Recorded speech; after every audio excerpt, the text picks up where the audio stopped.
जय गुरुदेव। प्रेमी भाई बहनों,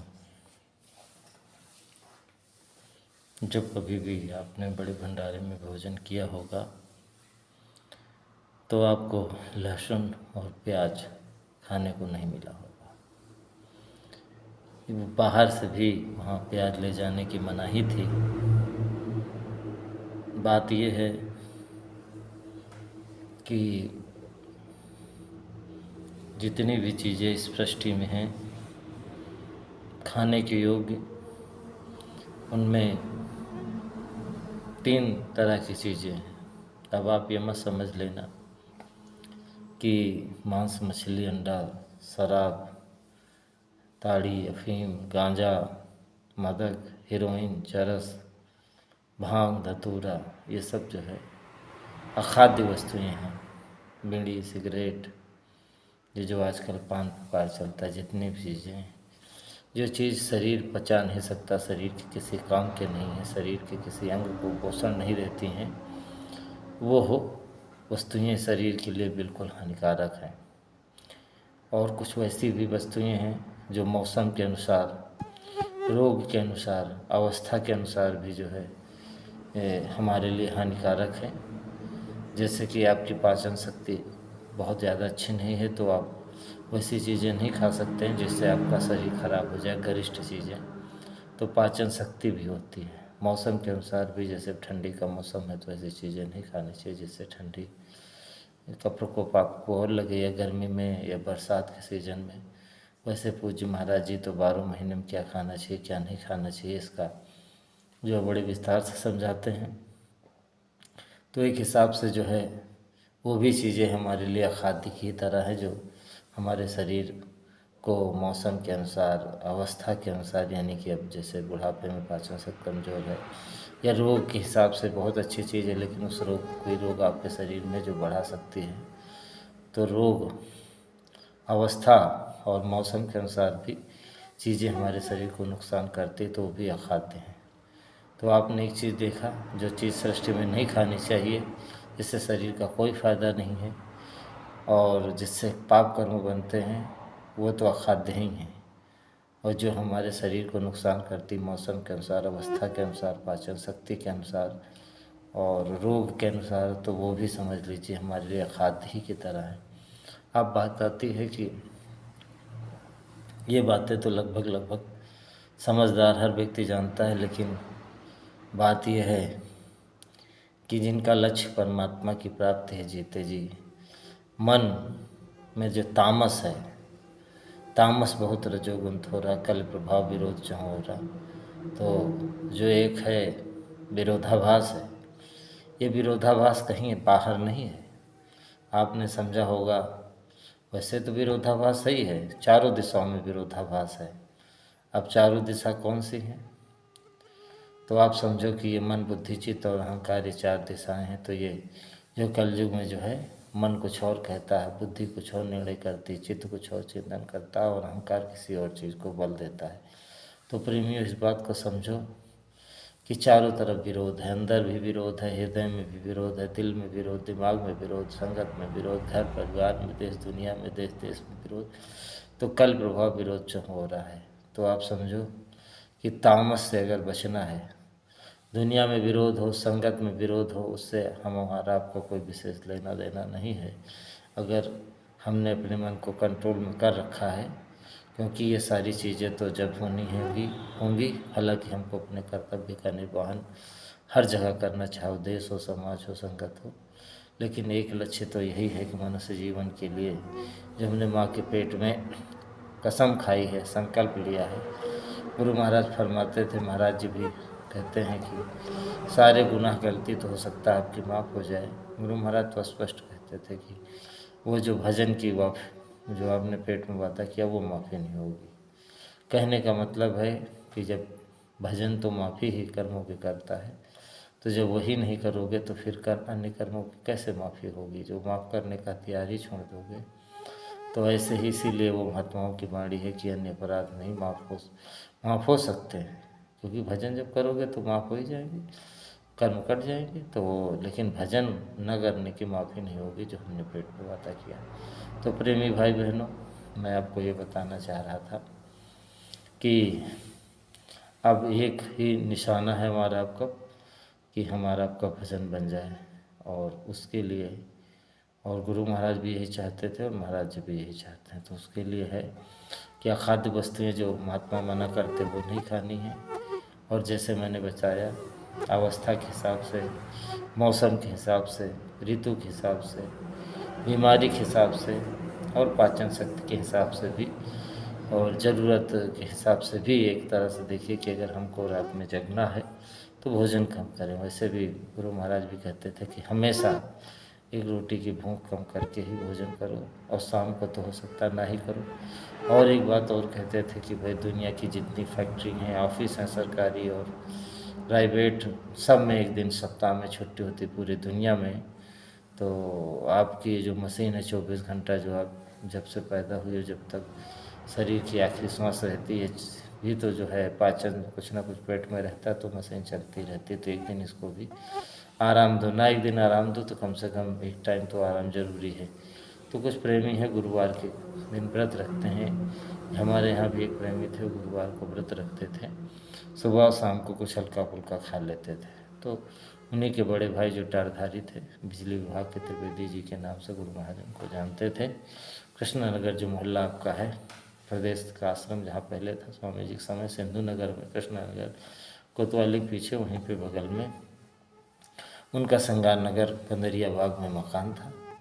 खैर बहुत पुराने सत्संगी थे, उनका शरीर छूट गया है।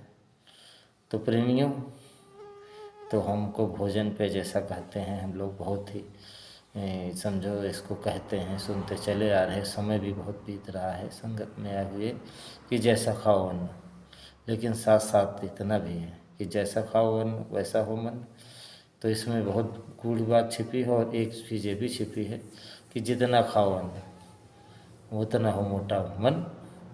तो यानी कि अन्न अगर हम कम खाएंगे, अगर एक बारगी आदमी को प्राण निकल रहे हैं और उसको तामसी भोजन, हम ये नहीं कहेंगे कि अखाद्य भोजन दे दिया जाए, अखाद्य तो नहीं खाना चाहिए चाहे प्राण चले जाएं। हालांकि वेद शास्त्र तो इसका थोड़ा और विस्तार से करते हैं, और वो बहुत बड़ा विस्तार हो जाएगा, किसी दिन आपको बताएंगे। खैर फिर भी अगर हम थोड़ा ही खाएंगे, तामसी ही हो, और जो है भूख में थोड़ा मिल जाए तो फिर उससे तामस नहीं बढ़ेगा। और बहुत ही अच्छा भोजन है, बहुत ही सात्विक है, बहुत सात्विक ढंग से बनाया गया है, या रजोगुणी भोजन या सतोगुणी भोजन है, लेकिन उसको हम सीमा से ज़्यादा खाएंगे तो वो भी नुकसान करेगा। और गुरु महाराज बड़े साफ शब्दों में कहते थे कि ज़्यादा भोजन करने से, ज़्यादा भोजन जो खा लेने से काम वासना सताती है। कहने का मतलब है कि कामनाएं शरीर में बहुत पैदा होती हैं, और काम वासना भी शरीर में पैदा होती, भोग की इच्छा भी पैदा होती। तो प्रेमी भाई बहनों, अगर हमको थोड़ा बहुत भी परमार्थ की चिंता हो, और मनुष्य शरीर की महिमा हम जानते हैं, और इससे भी जानते हैं कि इतनी जल्दी जल्दी मिलने वाला नहीं है, तो ज़िंदगी भर यही खाना, कहते हैं ना, रात की गंवाई सोए कर दिवस गंवाया खाए, और हीरा जन्म अमोल है कौड़ी बदले जाए। तो प्रेमियों, पूज्य महाराज जी जब उधर आश्रम में थे तो ध्यान भजन के बाद कुछ ना कुछ रोज़ सुना दिया करते थे। तो अक्सर इस बात को कहते थे, हफ्ते में एक आध बार तो इस तरह का प्रसंग वो जरूरी सुनाते थे। तन को जारा और फिर मन को मारा, इंद्र सुख भोग विचारा। कोई ये कहते कि पहले हम मन को मार ले जाएं, तन को न जारे, तो ये नहीं हो सकता है। तो पहले गुरु महाराज भी जब अपने गुरु दादा गुरु के यहाँ यानी गए थे, तो किसी यानी बाबा गुरु प्यारेलाल पाठक जी ने कह दिया था, जो कि दादा गुरु के गुरु भाई और संगत के स्वामी जी के चाचा गुरु, और हम सब गुरु भाई बहनों के बाबा गुरु थे, इलाहाबाद के रहने वाले थे, प्यारेलाल पाठक जी नाम था उनका। तो उन्होंने कह दिया था, वो थे तो दादा गुरु के गुरु भाई, लेकिन अब जो है यानी कि उनके गुरु के शिष्य थे, जिसके दादा गुरु प्रेम शिष्य थे। आपको पता, दादा गुरु को नामदान उनके बड़े भाई से मिला था, तो उन्हीं के शिष्य थे। तो वो चूँकि अब सतगुरु के शरीर के भी शिष्य दादा गुरु हुए, और सतगुरु का काम यानी कि जीवों को जगाने संभालने का काम बड़े भाई साहब ने जो है दादा गुरु को दे दिया। तो इसलिए गुरु के छोटे भाई और संगत के संभाल करता, नए जीवों के नामदान दे करता, यानी नामदान दिन दाता होने के कारण बाबा गुरु यानी प्यारेलाल पाठक जी, उनको भी स्वामी जी कहते थे। तो उन्होंने कहा स्वामी जी कहाँ से भैंस पाल रखा है। तो ये बात जो है गुरु महाराज को लग गई। उसके बाद गुरु महाराज जो अब यह शरीर तो कठिला था ही, तो उन्होंने यानी गुरु महाराज ने शरीर को हल्का फुल्का किया। महाराज जी तो शुरू से ही बहुत ही हल्के फुल्के थे, आप देख ही रहो, जब से आपने देखा होगा आज तक हल्के फुल्के रहे। तो तन को जारा, पहले तो गुरु महाराज ने तन को जारा, फिर मन को मारा, फिर इंद्रियों को विसारा। कहने का मतलब ये है, हमारा ये है, गुरु महाराज तो बहुत ऊंचे मंडल, जब मालिक की पूरी पावर लेकर के आए थे तो उनके बारे में कुछ कहना, सूरज को दिया दिखाना है, लेकिन दृष्टांत की तरह हमारा मतलब है उनके लिए कहना कि तन को जारा, मन को मारा, इंद्री मतलब तो पहले तन को जारा, फिर मन को मारा, फिर इंद्रियों से भोग विसारा। तो ये भी कहना अनुचित है, क्योंकि गुरु महाराज के तो लगन जो है किसी चीज़ की लगी थी। देखो प्रेमी भाई बहन, एक गुरु भाई था, तो कुछ उसके बारे में सुनना पड़ा कि जो कहीं बहक गया। तो मैं उस समय लटारधारी था, अब सच्चाई क्या थी इससे तो हमको मतलब नहीं था, लेकिन मैंने उस इशारे में उससे पूछा कि भैया, उम्र दराज भी था, टारधारी भी था, और सत्संग वत्संग भी सुनाता था गुरु महाराज का, मतलब जो है काफ़ी विश्वास करने वाला था। तो मैंने उससे पूछा कि भैया, ये जो देश की आज़ादी के लिए लोग लड़े, यानी कि भगत सिंह, चंद्रशेखर आज़ाद और अशफाक उल्ला खां, राजेंद्र लहड़ी और इस तरह बटुकेश्वर दत्त, तो तमाम सारे जो आज़ादी के दीवाने लड़े, तो फिर नौजवान थे और उस अवस्था में अच्छे घर से भी थे, ऐसा नहीं कोई गरीब घर के थे, और एकदम वो उम्र जो जिसको कहते हो कि एक जवानी जो आदमी के कंट्रोल में नहीं रहती, उस उम्र में सब आज़ादी की लड़ाई में कूद पड़े, और वो जोशी होता है उस तरह का उस जवानी की उम्र में। तो उनको ये यानी कि जिसको कहते हो काम वासना ये नहीं सताई, तो वो जो है हंसने लगे। उन्होंने कहा भैया, ये भी बड़े ऊंचे मंडल से आई हुई जीवात्मा थी। तो प्रेमियों कहने का मतलब ये है कि जब एक सनक हो जाती है तो फिर बाकी कुछ चीज़ें नहीं दिखाई पड़ती। तो गुरु महाराज के तो एक यही था कि किसी तरह वो मालिक मिले, वो उन्होंने अपने माता पिता को दिया गया वादा जो उनके सिर पे हमेशा सवार रहा, और उसको उन्होंने यानी कि मालिक को मिलाने वाले सदगुरु को भी खोजा, और रास्ता भी जब मिला तो उन्होंने मालिक को पा लिया। जो वादा उन्होंने माँ से किया था उन्होंने पूरा कर दिया। खैर प्रेमी भाई बहनों, वैसे भी ऐसी ही जो है माताएं होनी चाहिए। आप भी अपने बच्चों के लिए इसी तरह की माता बनोगी तो आपके बच्चे भी ऐसे ही बन जाएंगे। पुत्रवती जुक्ति जग सोई, रघुवत भगत चास सुर होई, नतर बांझ फल बात भी यानी राम विमुख सुनते ही थानी। तो ये सब आप सुनती हो, कहती हो, तो बहनों जो है हम तो आपसे ही प्रार्थना करेंगे, और आपको बुरी बात लग रही हो तो ऐसे तो लगनी नहीं चाहिए, लेकिन फिर भी हम क्षमा प्रार्थी भी रहेंगे। लेकिन आप जो है ऐसे ही बनाइए। तो सबसे पहले है तन को जारा, मन को मारा, फिर जो है तो तन को जारने के लिए देखो तामसी आहार त्यागना बहुत ज़रूरी है। अगर हम भोजन कितना भी कम करें, लेकिन भोजन में तामस आहार रहेगा तो उसका असर रहेगा, और भोजन की मात्रा तो कम करनी ही है शरीर चलाने भर के लिए। तो प्रेमियों, मैं आपको बता दूं, जब सरिता बहन जिनके घर से सत्संग की शुरुआत गुरु महाराज ने 10 जुलाई 1952 से की थी, जो पहली नामदानी भी थी, वही उसी दिन उनको नामदान मिला। कक्षा 9 पढ़ती थी। 3 साल बाद जब शादी का नंबर आया, तो जब लड़का ढूंढा गया, लखनऊ के श्रीवास्तव जी, सच्चिदानंद श्रीवास्तव, उनका नाम महेश्वरी श्रीवास्तव था, सरिता गुरु महाराज ने नाम रखा था। तो उन्होंने जो है कहा कि भाई, यानी कि बताया लोगों ने कि स्वामी जी लड़का तो मिल गया, शाकाहारी है, नशा भी नहीं कोई करता है।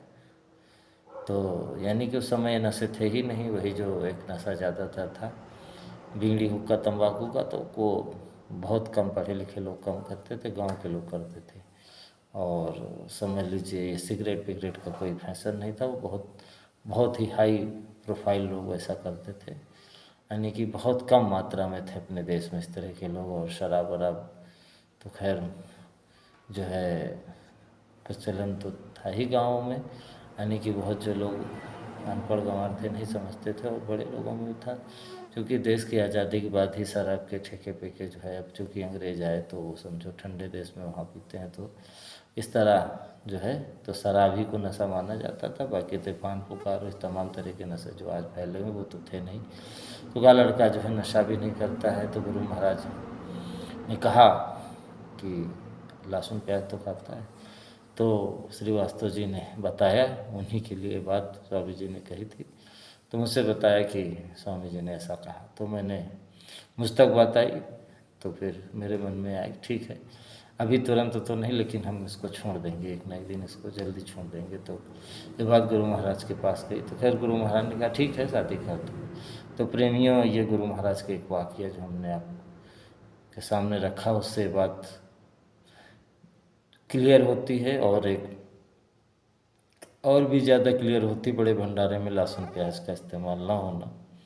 तो प्रेमी भाई बहनों, उसी बड़े भंडारे में जहाँ लहसुन प्याज भी नहीं इस्तेमाल होता था, और गुरु महाराज ऐसे समय में थे कि ज़्यादा रिस्ट्रिक्शन प्रतिबंध लगा देते तो उनके पास कोई नहीं जाता, इसलिए उन्होंने बहुत छूट दे दी। महाराज जी कहते हैं जैसे कि सरल से सरलतम बना दिया संत मत को, तो उसका मतलब ही होता है छूट। और महाराज भी उसको लगातार जो है परिस्थिति और जीवों की क्षमता के अनुसार उसको सरल बना रहे, छूट दे रहे हैं। गुरु महाराज 3 बजे पूजा भजन करते थे सुबह, महाराज जी कहते 4 बजे करो। तो इस तरह समझ लीजिए कि हर तरह से छूट ही समझो। नाम धुनी कह रहे हैं नहीं कर पाते तो नाम धुनी करो, तो कम से कम धीरे धीरे भजन करने की आदत हो जाएगी। खैर, मैं तो आपको बता रहा था कि कुछ चीज़ों की तो छूट मिल जाती, लेकिन बहुत सारी चीज़ें हैं जो आपको एक न एक दिन फॉलो ही करनी पड़ती हैं। तो खैर, मैं आपको ये और बता दूं एक बात, कि जब यहाँ तक महात्मा कहते हैं तामसे न खाओ, ये सत्युग से लेकर अब तक का सिद्धांत है। बहुत सारे फल देखो, खाने योग्य जितनी चीज़ें उसमें 3 तरह के जो चीज़ें हैं, चाहे वो अनाज हो, चाहे वो समझो दूध हो, चाहे वो समझो दही हो, घी हो, और जितने भी फल हैं, सब्जियां हैं, मेवे हैं, सूखे गीले, ये सब में 3 तरह की जो चीज़ें होते हैं, सतोगुणी, रजोगुणी और तमोगुणी आहार होता है। तो तमोगुणी का मतलब वो नहीं जो आप समझ लो मांस मछली अंडा से, वो तो अखाद्य चीज़ें हैं। तो तमोगुणी आहार जो है भी करने से सतोगुण नहीं बढ़ता और भजन सुमिरन की तरफ मन नहीं लगता है।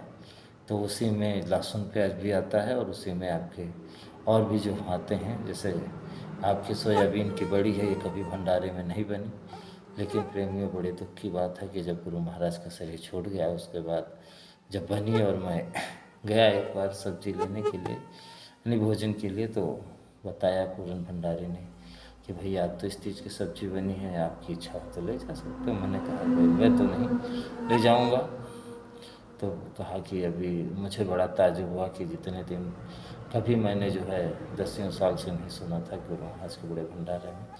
और मैंने पूछा भी तो कहा गुरु भैया जब से मैं हूँ, और ये देखो एक टारधारी हैं ठाकुर साहब थे, संत राशि में स्टार पहना है, तो बहुत पुराने थे, सेवा कर रहे थे, यानी कि भंडारे में आप समझो 2012 में गुरु महाराज का शरीर छूटा, और 17 साल वो लगभग 12, 17, 29, 30, 35 साल से, वो भी 40 साल से वो भी सेवा कर रहे थे। तो समझ लीजिए कि धीरे से जब भंडारा बड़ा हुआ, समझो 64 के बाद एक बड़ा आश्रम आया यहाँ बना, तो काफ़ी पुराने समझो सेवा कर रहे थे। तो उन्होंने कहा आज तक तो कभी सोयाबीन की बड़ी बनी नहीं। तो गुरु महाराज के जाते ही लोगों ने आहार को भ्रष्ट किया, आहार भ्रष्ट हुआ, उसी के बाद जो लोगों की बुद्धि भ्रष्ट हुई, तो विचार भावनाएं बदली, और इस तरह से जो है, और जो कलयुग जाने और सतयुग आने का जो था मिशन और जीवों को बचाने का, तो जैसे एक हाथ की उंगलियां होती छिटक गई तो ताकत कम हो गई। तो प्रेमी भाई बहनों,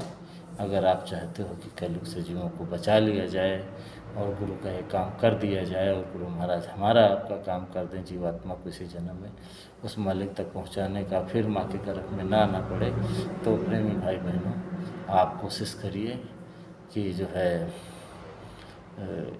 यानी कि गुरु महाराज ने जिसको कहा उसके पास आइए, और कहते हैं कि 100 जोजन साजन बसें मानो हृदय मझार, कपट स्नेही आंगने जानी समुद्र पार।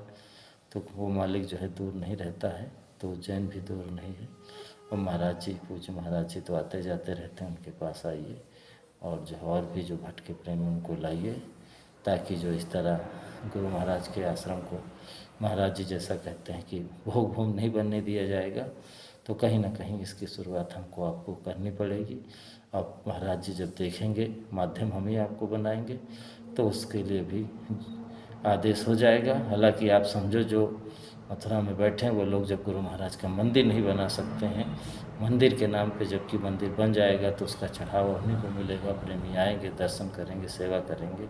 तो जब उस नाम पे एक नहीं हो रहे हैं, क्योंकि पता है कि जब सच्चा कोई आएगा तो मेरा झूठ का तो राज चलेगा नहीं, इसलिए वो जब इस नाम पे एक नहीं हो रहे हैं तो आप समझ लो गुरु के कितने भक्त हैं, आप पता नहीं कहाँ भ्रमित हो।